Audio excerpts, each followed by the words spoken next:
Avery, whose show is this?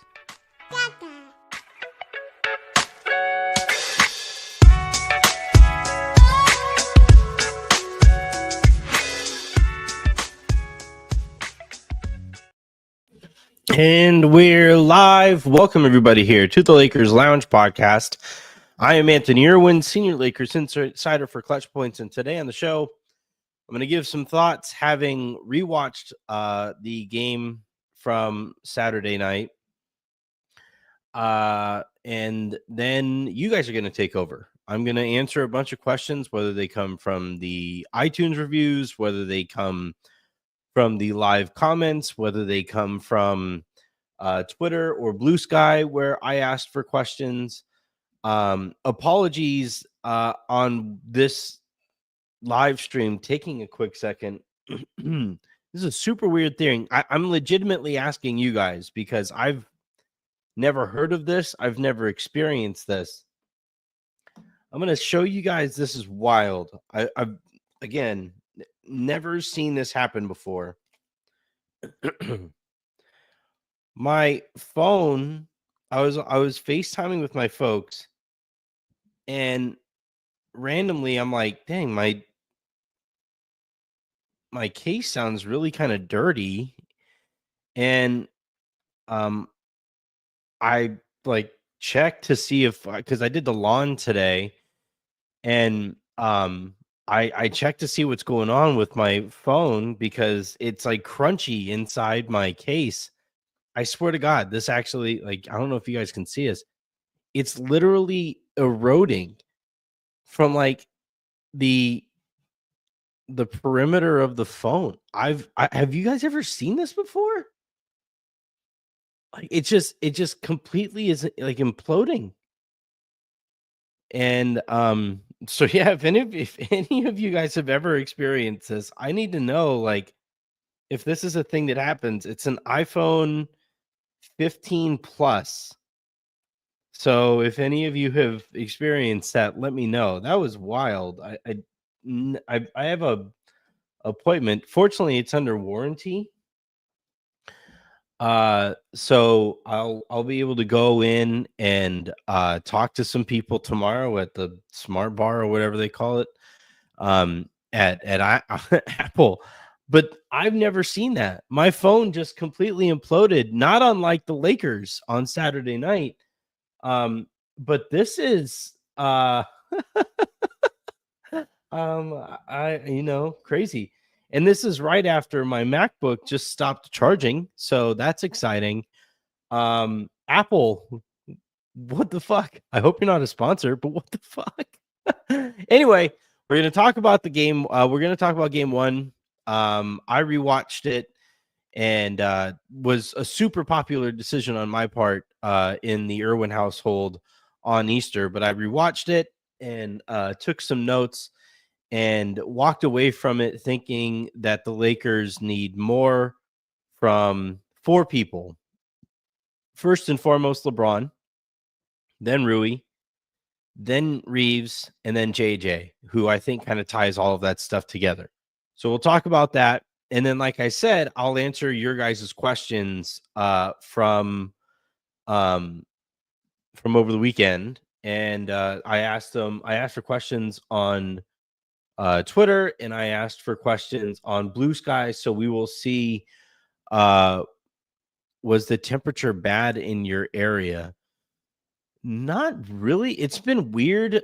It stormed this morning, and then today was like humid. So I don't think it's a temperature thing. I did see that is a thing that happens with the temperature changes can affect it.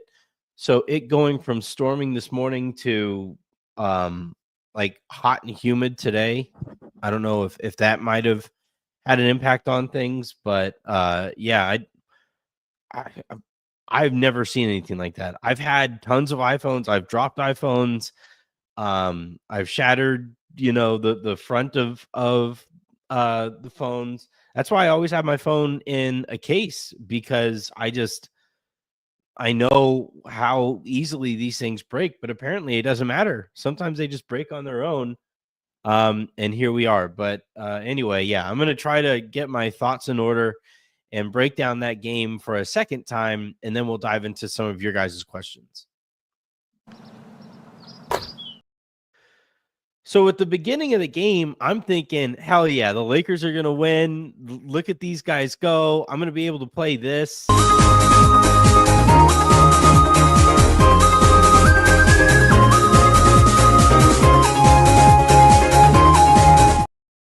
I was pumped.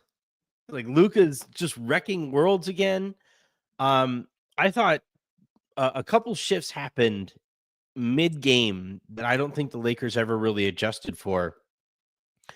The very first play of the game, Luka goes around a screen and gets a screen, gets a switch. Gobert comes out and guards him. Luka gets into the paint, grifts a little bit, gets into Gobert's chest, and gets a foul. Misses one of 2 free throws. Probably should have made the layup too. But misses the layup, misses 1 of 2 free throws. And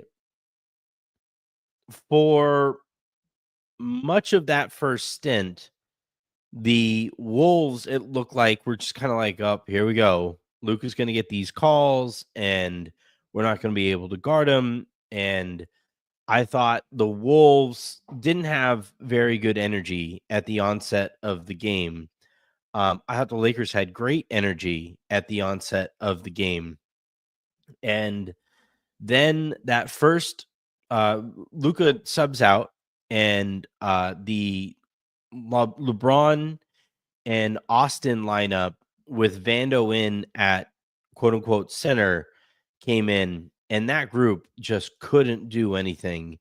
And I think it was largely in part because the Wolves just did not care about anything Vando was doing on offense. He was setting screens. They just ignored the idea of him coming off of the screen. At one point, he was wide open for a layup and missed it. And I think that even set him even further into his own head offensively. And he was just never right on that end of the court.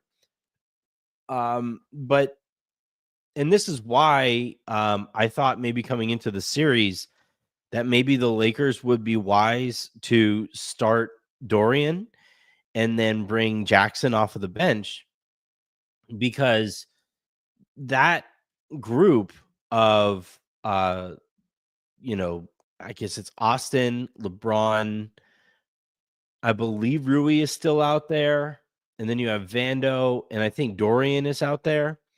And when that group was out there and they didn't have that lob threat, the spacing was just completely out of whack. And if the Lakers are going to play Vando, they need to use him smarter than they did. And this is where I guess I'm starting with JJ, but JJ, I thought, coached that game, brought the exact same approach that the Lakers utilized the last time they played against Minnesota. Minnesota was ready for it. And the Lakers, I don't think, ever adjusted to the adjustments. But JJ, I thought, made a couple big macro mistakes. One being Vando's minutes didn't always come with Anthony Edwards on the court. And then 2, even when Vando was on the court at the same time Anthony Edwards was on the court, the Lakers were switching. They were giving up switches so easily that it didn't matter if Vando started possessions on Anthony Edwards. Unless Minnesota just went straight into isolation with Anthony Edwards, the Lakers were just giving up, possessions where he's being guarded by Reaves and possessions that he's being guarded by Luka, and all of Minnesota, frankly, the entire state of Minnesota. I'm not talking about the Minnesota Timberwolves. I'm talking about the entire state of Minnesota was doing whatever they possibly could to get Austin in isolation and then just absolutely going at him in those possessions. And that was a really bad Austin Reaves game on both sides of the ball. But I think the Lakers didn't do him any favors by giving up those switches so easily. And then offensively, I thought the Lakers' rudimentary offense really hurt Austin because he never had I think he had maybe 3 or 4 easy looks on in the game, knocked down the ones that were easy, but outside of that, it was a lot of, like, quick catch and shoot stuff, or it was, step back jumpers from well beyond three-point range, or it was, uh, quick catch and shoot stuff out of rhythm from even further out than he normally is comfortable shooting them. I just didn't think the Lakers did him any favors. And on top of that, I thought he was pretty timid in terms of attacking. Even when he got switches, I thought, he needs to be able to break down Mike Conley. He needs to be able to break down Rudy Gobert or Naz Reid or even, Julius Randle. I just thought if the Lakers are going to punish those guys for playing at the same time, two big lineups, the Lakers are gonna have to really go at their bigs when they're in space. And I thought the Lakers were really, again, I used the word timid a second ago in Austin, but like one of Raj's theories that he has said, and I really agree with it, is how the Lakers have this tendency to if they give up switches too easily, they'll allow that laziness to seep into other facets of the game. And I think giving up switches as easily as the Lakers were giving them up is a version of settling on defense and then giving up and then on the other end of it, right, on settling on offense, we know what that looks like. It's step back three pointers with very little ball movement, and the Lakers were doing both of those things on both sides of the court. And I just thought that you saw a Lakers team that thought the game was going to be a lot easier than it actually was. And I think they were poorly prepared for the moment in terms of strategy and in terms of urgency. And then on top of it, as the game is going on, all of the over switching and over helping and stuff like that, they just looked really ill prepared. They looked really unorganized. And it's gonna they now have to make up for it by winning an extra home road game, and they haven't been very good on the road this year. So I I I think of everybody that I watched in that game, I was actually most disappointed with JJ. He even gave a Darvin Ham type of sideline interview where he was like, "We just got to play harder," and I was like, "Shit, damn it!" Like that is not that. It was part of the problem, but I also thought that the Lakers were not ready in the ways that they needed to be ready for this Wolves team that spent a whole week hearing about how they have no chance. They're these crazy underdogs and all of that stuff. And the Lakers, I thought, took a lot for granted and paid for it. The next guy who I was most disappointed watching here, and I don't know why I didn't write him on the sidebar over there, but the game that we got from LeBron was a really weird one. And he'll do this thing where he kind of feels out the game, feels out the opponent in game one. Game one, LeBron has been a thing over the course of his career. And I thought in this one, we got that to kind of the nth degree. We'll see how he responds in game two. Normally, game two is a pretty special one. But unless they win game one, then sometimes he'll kind of ease himself into game two. But yeah, I thought this was a really bad LeBron game. Defensively, I didn't think that he was as impactful as he needs to be if he isn't going to play with any force on offense. I thought it was a very kind of weak game from LeBron. I Yeah, I thought that he didn't get out in transition often enough, and I thought there were some opportunities to do so, and the Lakers instead kind of slowed the game down. And even when they were down, they were doing that. I thought that was really weird. It's funny. We'll do this thing with offense where everybody talks about rhythm in offense. Somebody shooting rhythm, the rhythm to a pick and roll, the timing on offensive sets, or whether or not they even call offensive sets. We understand that rhythm is a big part of basketball on the offensive side of it. And I think we tend to ignore it on the defensive side. And I thought last night or Saturday night, by the time you guys are listening to this in the morning, I thought Saturday night the Lakers had no defensive rhythm whatsoever. There was no consistency when it was all right.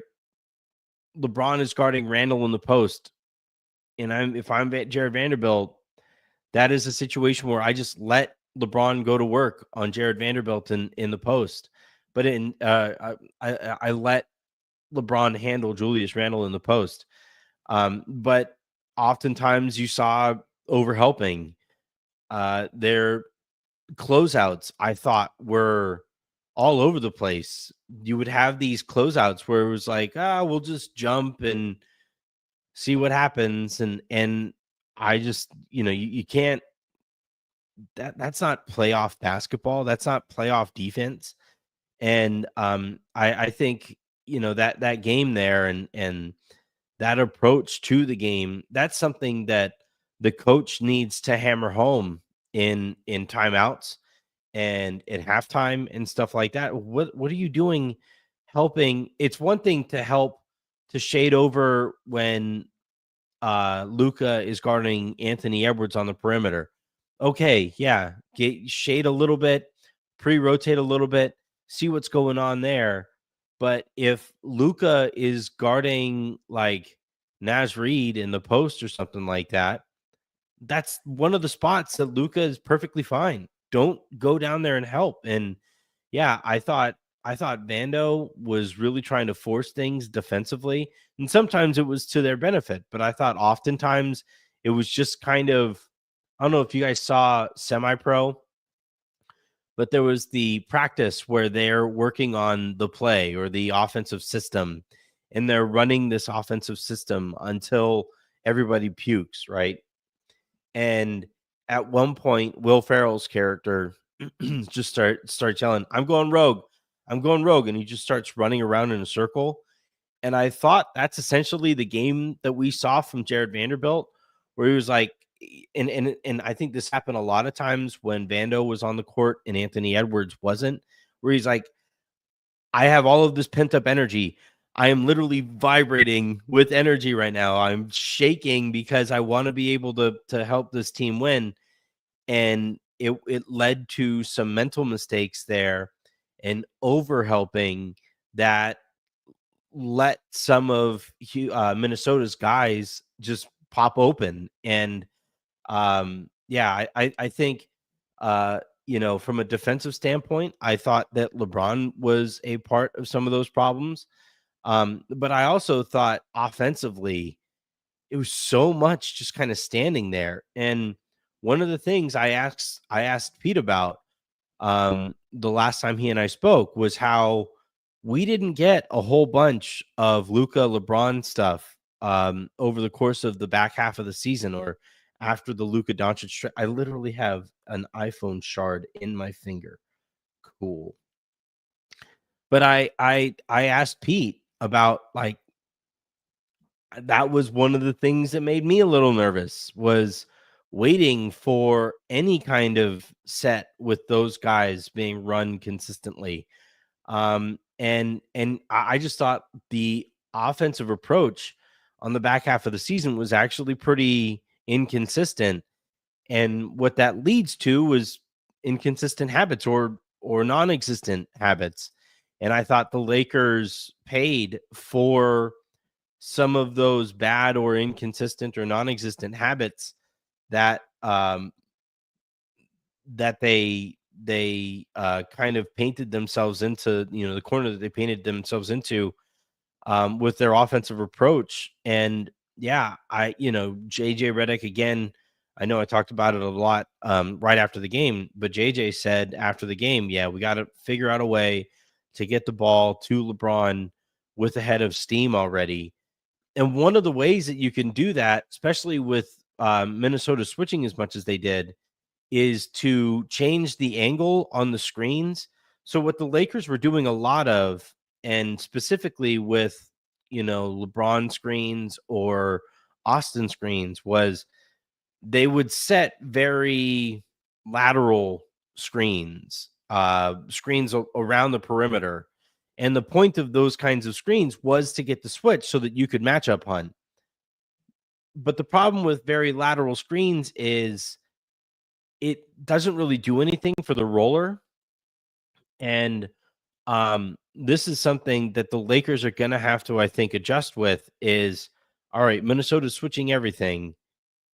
And rather than not run pick and roll or run pick and roll just to match up hunt, I think what the Lakers are going to have to do is set some screens at a different angle that pierces the defense and either the ball handler in the pick and roll gets to turn the corner that much easier, or the roller, the guy who is setting the screen, he now gets to, turn and face the basket with his guy all the way on his backside.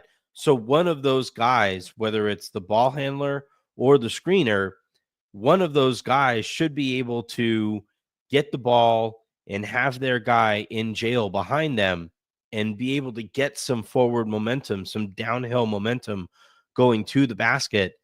And again, we just never got any such adjustment over the course of the game. And, this was one of the things that Pete and I kind of talked about a little bit, was this is what I'm a little nervous about with JJ, is a more experienced coach would maybe notice that a little bit more and make that adjustment mid-game rather than wait for that game to go as poorly as it did. And now we have to hope that he makes that adjustment coming into game 2. And now the problem with it also is if he makes that adjustment, if Minnesota is ready for that adjustment, then all of that work you did between games 1 and 2 just don't really do much for you. So, but that's one thing that I think the Lakers are going to be really looking to do is set more vertical screens, whether it's with Luka and LeBron or with Austin and LeBron, where either LeBron is getting the ball in the short roll or he's getting the ball going to the basket with a pocket pass, either coming from Austin or from Luka.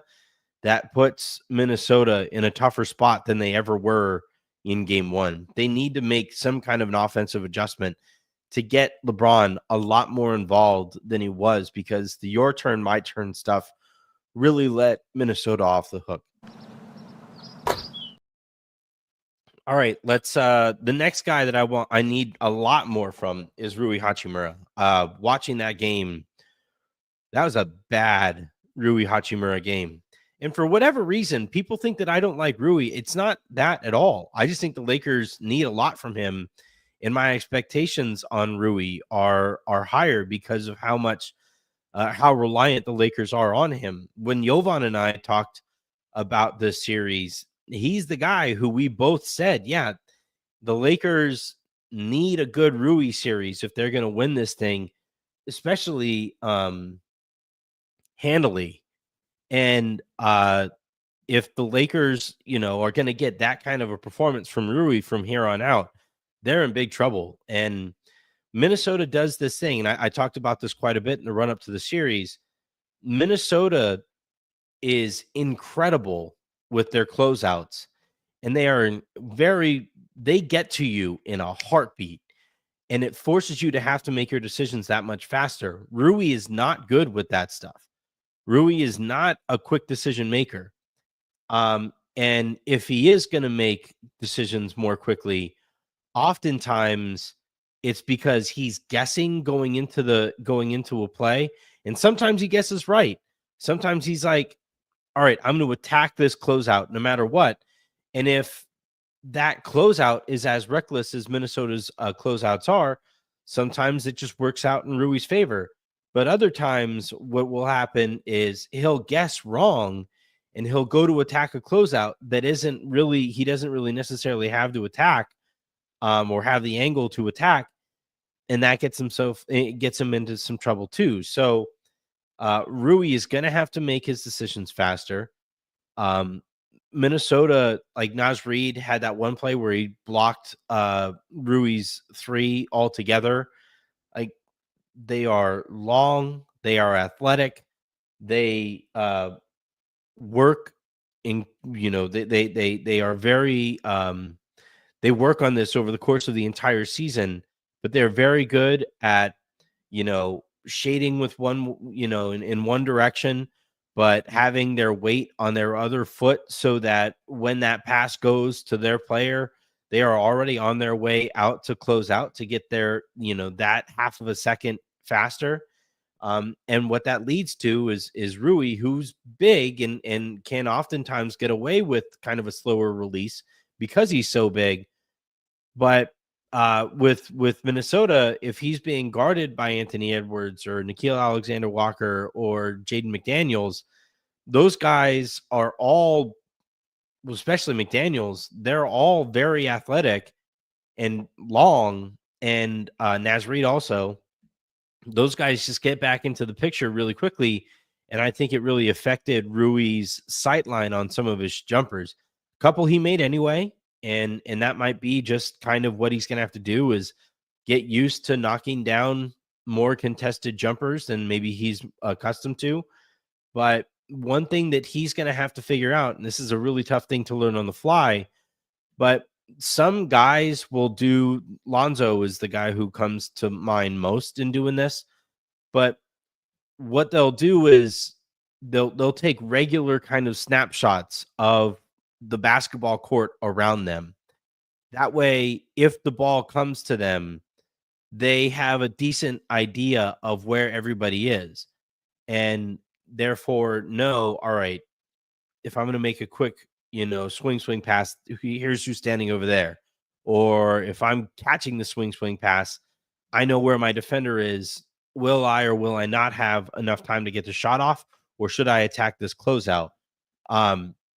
Rui is going to have to figure out a way to do that more effectively than he did in that game. And, the tough thing is, and this is why Minnesota, and again, we've talked about this a ton, but part of the reason that Minnesota is so good at closing out or feels that they can close out so recklessly is because even if their guy attacks the closeout and gets by them, they know that Rudy Gobert is sitting there waiting for him. So the Lakers are going to have to figure out a way to either play Rudy Gobert off of the court and slow down the closeouts that way, or Rui is just going to have to just play better. And I think it's going to be a combination of all of those things.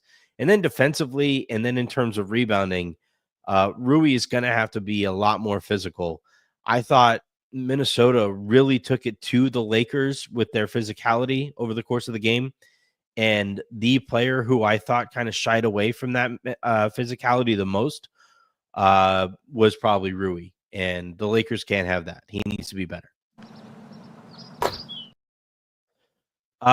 Finally, and some of these topics kind of overlap. The Reaves, Austin would benefit from changing the angle on the pick and roll some.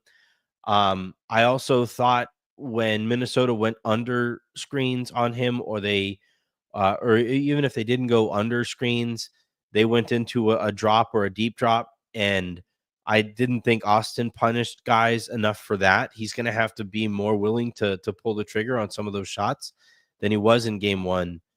But the biggest thing is I think it's between him and Luka who will get Rudy Gobert off of the court the quickest. And it's by turning the corner.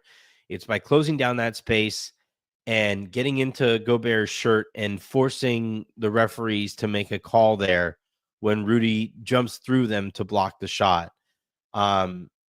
Luka did that on the first play of the game, went back to it, and then the referees didn't make that call a little bit later in the game. And I thought that was one of the moments that the Wolves were like, oh, okay, all right. That changes things a bit. So, some of this is going to have to, we'll see if the Lakers get a couple more of those calls in game 2 than they got in game 1. But yeah, Austin, when the last time that these two teams played, Austin pretty mercilessly attacked Naz Reid and Rudy Gobert and Julius. Gobert and Randall didn't play in that one, but he was just going at Naz Reid constantly all game. And I thought in game 1, he was pretty timid. He didn't go at Naz Reid as much as he should have. Let alone Gobert and let alone Julius Randle. So that's going to have to change. And then defensively, again, the Lakers they can't give up switches the way that they did in game 1. It was so frustrating to watch the first time, and it made me even angrier the second time I watched it. It was like, it's barely, some Wolves players coming up, and he's barely touching the defender, and the Lakers are already getting ready to switch, whether it's on or off of the ball.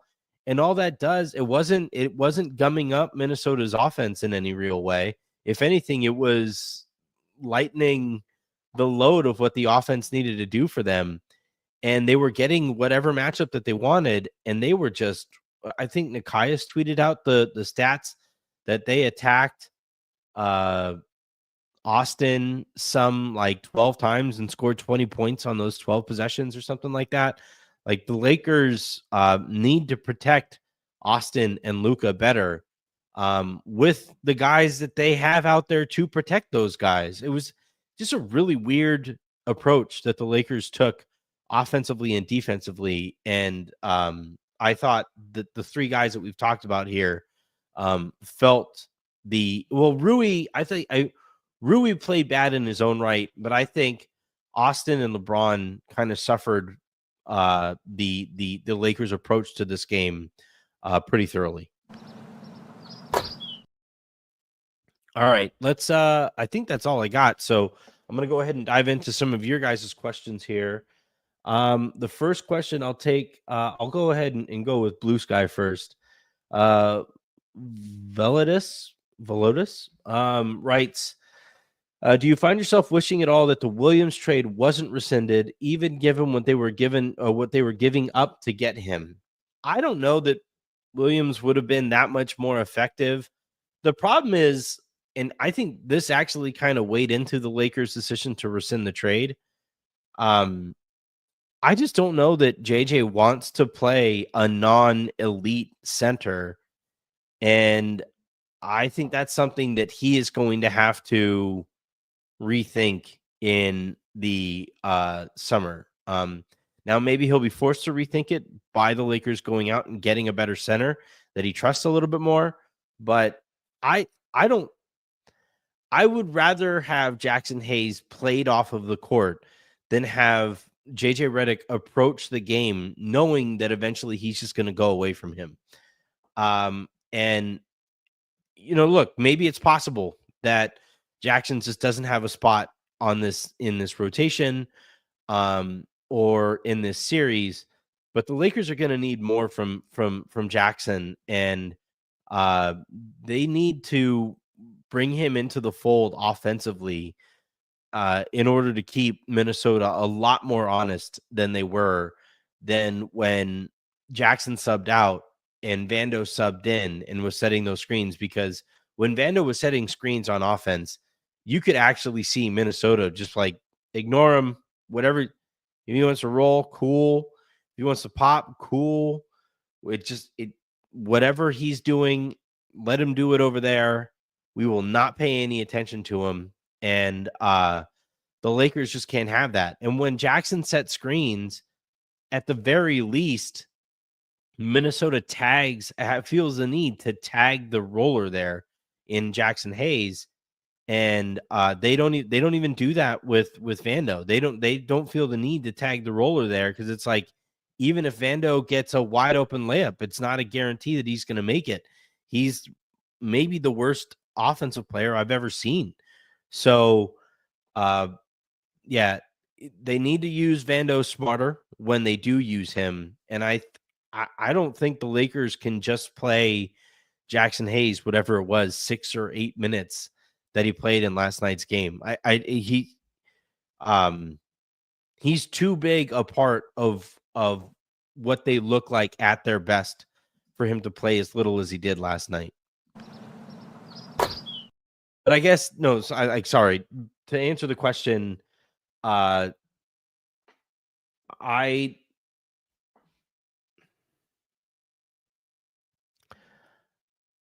wouldn't have loved giving up everything that the Lakers were giving up for Williams. I mean, it looked, at the end of the day, I think they were giving up a couple seconds, and Dalton and Cam.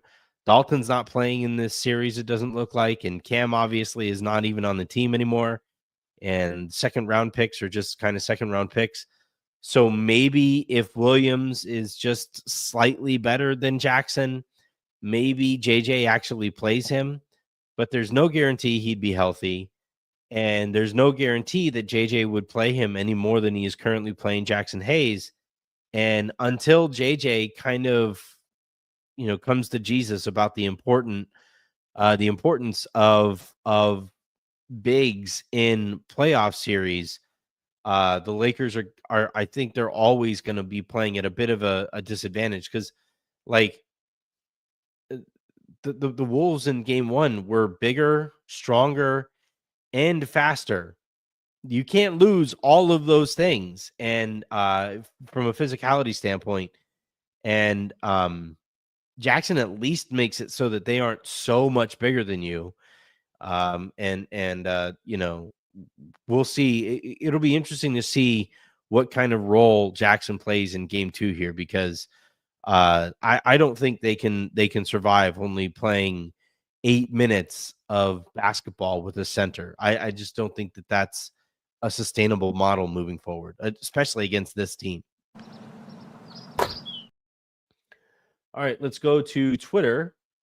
Where a lot of people chiming in on the iPhone situation. It's crazy. Somebody says that it happened to their 11 Pro Max, that a faulty battery slowly leaks into the motherboard. Huh. Okay, yeah. Somebody says that they had a battery, that Apple, they have had batteries overheat, and that has led to this. Interesting. I sure hope so, because I don't want to buy a new freaking phone. All right, let's go to the questions that you guys had from Twitter. I'll start here because it's there's proof that this person is subscribed at KRV22 _ writes, how confident are you that the Lakers can still win this series? Why? I was leaning Lakers in 6, but I'm now thinking Minnesota in 5 or 6. The Wolves are just too physical. I want to see what game 2 looks like. I still have some faith here that the Lakers will look a lot better than they looked in game 1. I think the Lakers got punched in the mouth and have now heard idiots like myself say that they responded very softly to being punched in the mouth. And if they, if I'm saying it and all these other shows are saying it and ESPN is saying it, they've been hearing that for the last, and they will have heard it for 48 plus hours by the time they play their next game. So I'm hoping that they approach this next game with a completely different mindset from a physicality standpoint. I think they'll win game 2. And then, from there, can you get yourself the split in Minnesota, which I think they can get. And then, if you get the split and now it's a 3-game series with 2 of those games in LA, I think the Lakers can still win it. It's just their margins have decreased incredibly, And you know, I just don't think LeBron or Luka are all that interested in going home after one, you know, in the first round in their first trip to the playoffs together. Now, what I will say is if the Lakers are only going to play 8 minutes of Jackson Hayes and they're going to play 40 minutes of centralist basketball moving forward, that does make me rethink to a certain degree whether or not they can win a championship this year. So that's something that they're going to need to address is the approach that they have from a size standpoint. They can't be as small as they were for as long as they were, not just the series but moving forward. Their centralist basketball, their small ball is effective, but part of the reason that small ball tends to be effective is because you kind of you use it a lot more intelligently, and a lot more efficiently than the Lakers did.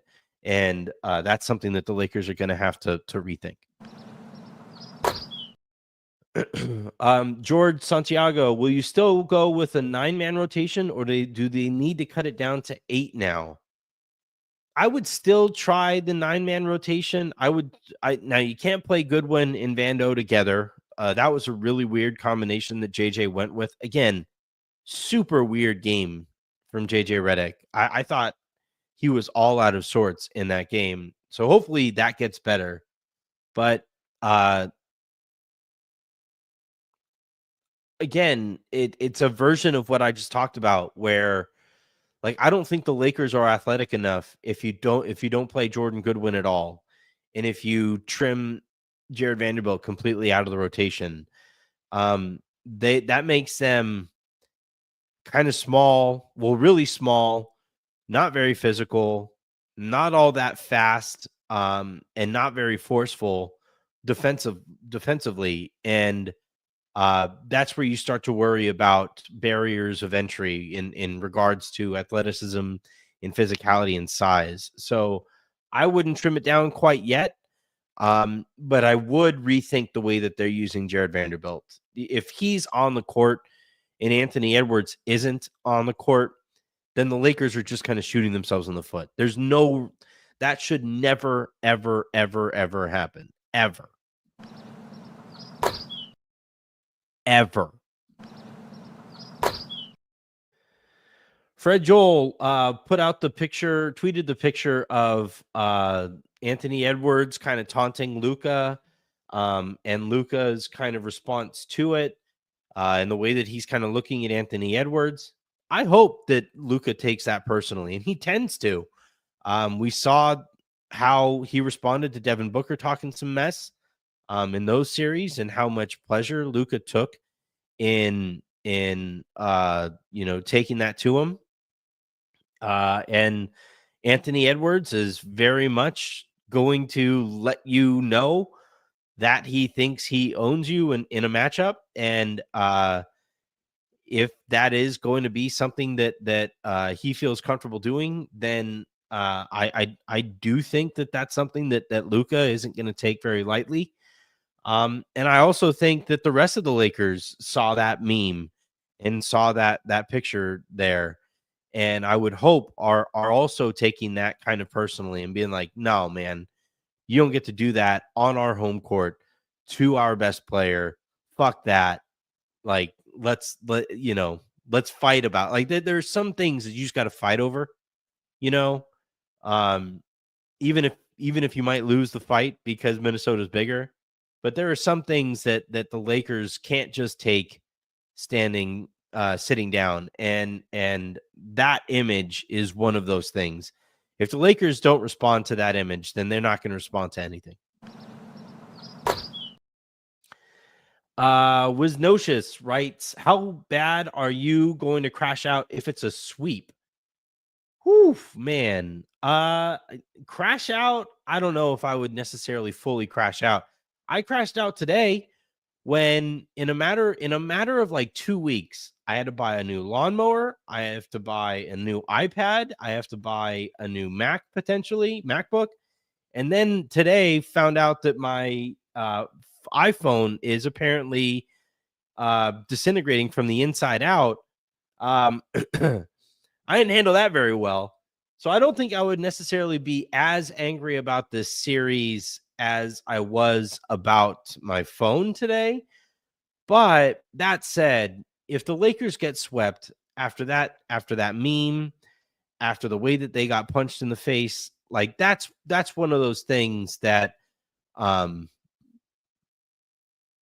that would require serious overhaul of the culture there, because I always worry about teams that don't respond in the postseason to some of this adversity. And if the Lakers get swept, that would indicate to me that some of their core players here don't have what it's going to take to compete at the level that you need to compete while you have Luka. So need to see a lot more from Rui, need to see a lot more from Dorian, just need to see a lot more give a bleep. And yeah, I would say that, like, would I crash out? No, but I would certainly rip this team a new one if they wind up getting swept. Like, now, more than I talk about it, crash out's a hard phrase. Well, for one thing, saying it with my hat backwards makes me feel really, really old. It's kind of like talking about aura. Like, people my age don't get to talk about crashing out. I turn 40 next year. But I probably would not handle it very well if they got swept, because that would indicate that there is some, like my phone, some internal rot that is not necessarily fixable, and Apple would have to replace my Apple. I'm looking at you. You're going to have to replace my phone. We did get a starred comment, which means I get to play this. All right, so the star comment here comes from JK Productions. Percent chance that you're giving the Lakers to win game 2. What's the script? So percent chance, I'll say 80% chance that I think Lakers win game 2. The script, it starts with playing Rudy Gobert completely off of the court. If the Lakers, Rudy Gobert was a plus 14 in that game. If Rudy Gobert is a plus 8 or higher, maybe even like 6 or 7 or higher, the Lakers lose those games. He cannot be a plus player in this series if the Lakers are going to have any chance whatsoever. Same goes for Julius Randle. Like, the longer that those guys are viable options for Minnesota, the better their chances get against the Lakers. So the Lakers are going to have to figure out a way to get Rudy Gobert off of the court, to remind Julius Randle that he's one of the worst players in playoff history. They're going to have to figure out ways to look better against those guys. Otherwise, it is a long series, and I don't even necessarily mean in terms of like length of series. I mean, it could get ugly quickly if the Lakers can't play those guys off the court consistently. So it starts there. And then I think the next thing that they would have to do is really go at, like, I thought they let Mike Conley and Dante DiVincenzo off of the hook in terms of putting those guys in actions. And like, they were doing a lot of screen setting with guys that they wanted to hunt from the perimeter, but they just have to be a lot more creative with the usage of screens and the angles, you talked about earlier. That's the next thing. So you got to play Rudy Gobert off the court. Probably also got to play Julius Randle off of the court. And then you can't make Mike Conley look as comfortable as he did in that series. Maybe he has been just kind of saving his legs for the postseason, but all year he has looked pretty washed.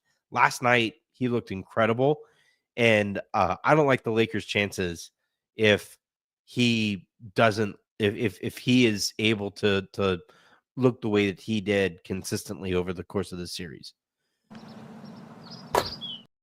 Man. All right. Let's see. I'm going to go through here and see. All right. Yeah. So I'm seeing a lot of overreaction here. And yeah, overall, I just think I get it. The playoffs are funny in sports because when you win, you feel like you're never going to lose ever again. And then when you lose, you feel like you're never going to win ever again. And it's never as bad or it's never as good as you think, unless you are truly just outmatched in a series, or unless your team is like the 16-1 Lakers or whatever, was 15-1 Lakers.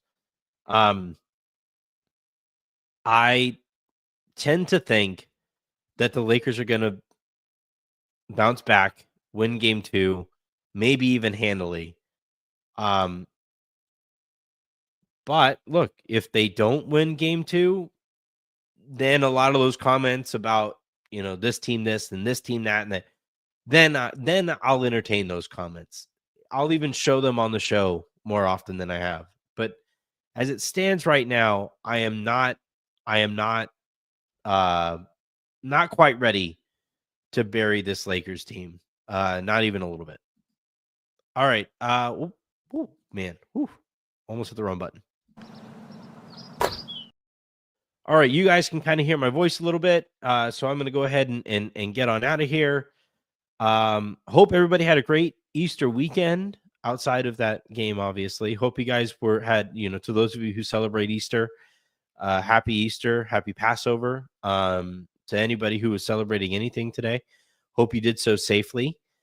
And yeah, the plan for tomorrow is I have a guest hopefully lined up to talk about this game tomorrow evening or so. And then we're right back at it again on Tuesday. And hopefully Tuesday goes a hell of a lot better than it did Saturday night. So until then, and until the next time you guys hear from me, I'm Anthony Irwin saying, have a great rest of your day. Make somebody else's. And I'll talk to you tomorrow. Wrong button. That's awkward. Bye.